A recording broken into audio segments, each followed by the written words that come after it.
Good day mga ka-sounds, welcome back na naman sa ating panibagong video ngayon. Sa mga hindi pa nakilala sa akin, ako pala si Emrich. Sa mga ka-sounds, may bagong dating pala sa atin dito. Actually, matagal na rin itong dumating sa akin. Ngayon ko lang siyang gagawa ng vlog dito sa ating YouTube channel at saka sa aking Facebook page dito. So, isa itong Big Dipper Moving Headlight LM70S. So, isang piraso lang naman ito. Bala ko kasi na bilhan pa ito ng kanyang partner pag magka-budget tayo. So, ngayon yung gagawin natin, itetest natin yung ating LM70S na ito gamit yung ating DMX dito na controller 512.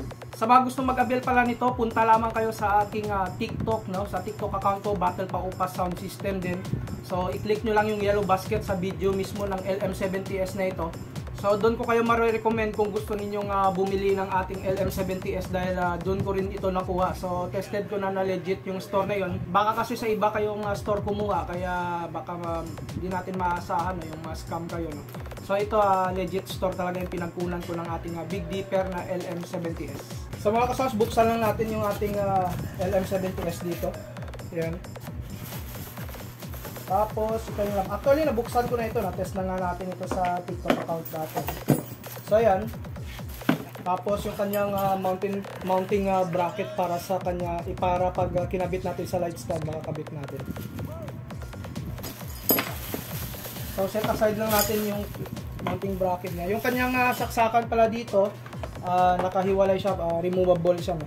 Ayan. Nilagyan ko na lang siya ng adapter dahil yung kanyang saksakan dito is 3-pin. Bali, ito pala yung ating DMX controller, tapos yung ating LM70S na ilaw. Padaanan lang muna natin yan. So, mga lods, ulitin ko sa mga gusto mag-order, punta lamang kayo sa TikTok shop ko. Hanapin nyo lang yung video natin sa LM70S. May yellow basket doon kayo mag-order. So, from Castle Philippines na store yan. Legit na store yan, mga idol. Ayan, meron siyang pan dito. Yan, control dito sa kanyang control para sa DMX. Yung input at saka output. Tapos yung kanyang control panel dito sa harap. Pwede pala ito gamitin kahit walang DMX. May automatic yan. Pwede rin na sound activated kung gusto ninyo na isabay sa music. Bali, i-test muna natin na wala siyang DMX. Ayan, i-on lang natin. I-on lang natin yung switch dito. Bali, subukan natin yung kanyang... Ayan, pag binuksan natin siya, pag in-on natin, magaganyan siya. Bali, hindi lang nag-proper yung kanyang pag-open dito dahil kagabi, pinailaw ko ito. So, bigla ko lang na binunot sa saksakan.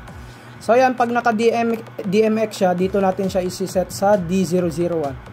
Punta lang tayo dito sa kanyang mga function dito. Ito yung kanyang pan. Yung pan, yung horizontal ito na movement. Ibig sabihin ng pan, yung kanyang horizontal. Ayan. So, tilt. Dito tayo sa dito tayo sa ito yung napa. Yan, napa, tapos enter natin, fast mode yan eh. Yan. Ganyan siya, ganyan yung galawan niya. Focus lang natin. Yan. Ganyan yung galawan ng ating LM70S. Yan. Pwede siya sa automatic. So ngayon iset naman natin siya sa sound. So ito pala no, pag sound active naman, naka-sinet ko siya sa S tapos run dito no. Pero sound dito eh. Sound active ito. So subukan natin na mag-create ng sound dito kung maririnig ng ating LM70S na ito.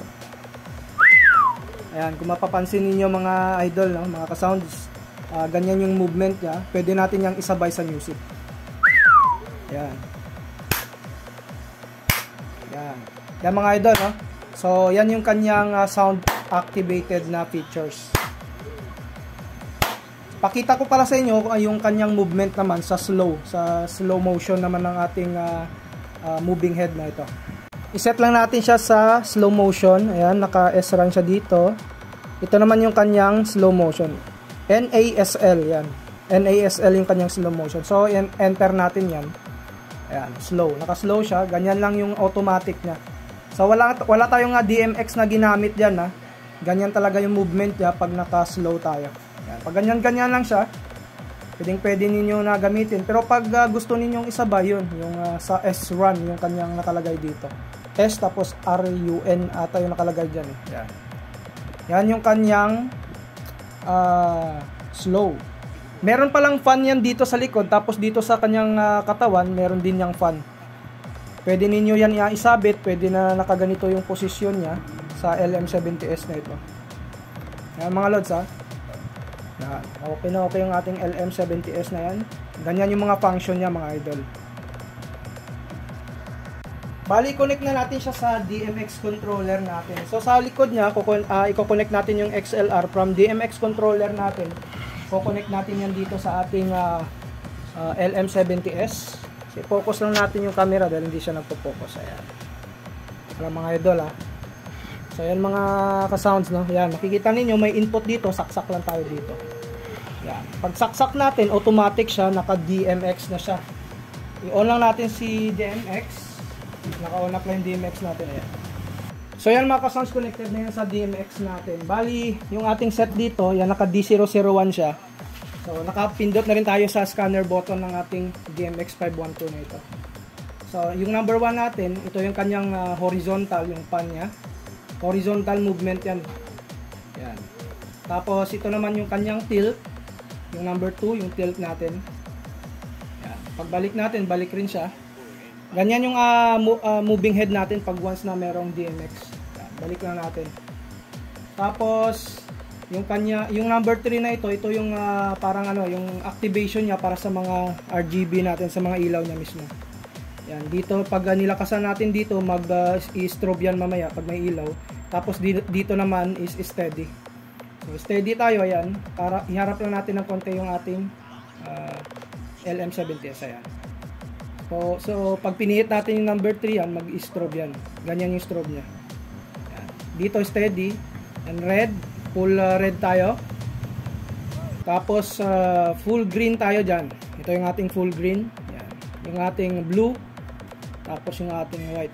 Napakaliwanag nito mga ka-sounds, no? Yung isang bali 7 bulb ito, yung kada bulb niyan is 8 watts. Kahit 7 piraso lamang yung ilaw niyan, kada ilaw naman is 8 watts. So maliwanag yan. Ito yung ating full colors natin. Ayan. Yan yung ating mga full colors, yung lahatan na.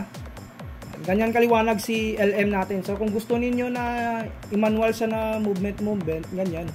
Ganyan yung kanyang pagpailaw. Yan. Yan mga ka-sounds. So yung kanyang horizontal, pag ganyan. Pwede rin kayong mag-program dito. Sa mga gusto pala matuto ng pag-program dito sa DMX, punta na lamang kayo sa YouTube channel ni Sir NJA Features. No? So, dyan ako talaga natututo.